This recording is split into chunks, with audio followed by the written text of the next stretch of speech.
Subject for today is, I titled the lecture, Lender/Dealer of Last Resort.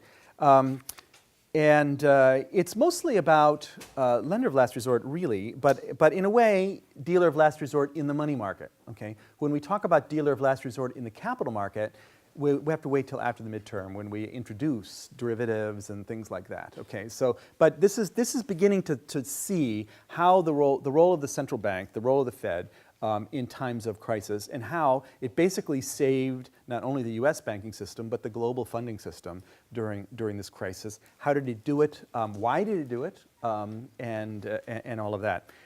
So I brought you here just to and for maybe a little source of inspiration for myself. One of the great books in the history of monetary economics. This is a collection of essays by Ralph Hawtrey called "The Art of Central Banking." The Art of Central Banking. Published in 1932 in London, an auspicious year. And in there, chapter 4 is "The Art of Central Banking" is the title. And the very first sentence of this chapter it's titled, a subtitle, "The Lender of Last Resort. A central bank is a banker's bank. The central bank is a lender of last resort." He refers to Bagehot. He talks about the London discount market. This chapter was quite inspirational for me as I was trying to figure out how to think about banking. Hawtrey is one of the greats in the history of British monetary thought, in the line of Bagehot, and then up through Keynes and Sayers and Goodhart. The Art of Central Banking. And my copy, actually, was a used copy that was withdrawn from the Kirkland House Library at Harvard, and I paid $3 for it.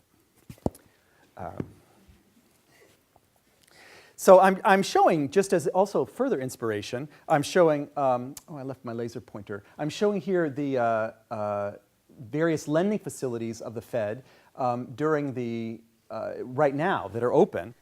And this is a list of all of the borrowing forms of lending at the Fed right now. It's from the New York Fed's website, and I put the URL there on these lecture notes here. Regular open market operations, so we've talked about those. Discount window, we've talked about those. And then you get this whole long list of other stuff, okay, that was basically not on the balance sheet before the crisis. It came on the balance sheet as part of the response to the crisis, and it's still there, okay? And they talk about what each one is supposed to do. So you have their term discount window program. So this is term lending, not short-term lending. Term auction facility, primary dealer credit facility. This is like lending to dealers. Transitional credit extensions, reciprocal currency arrangements. These are those famous liquidity swaps.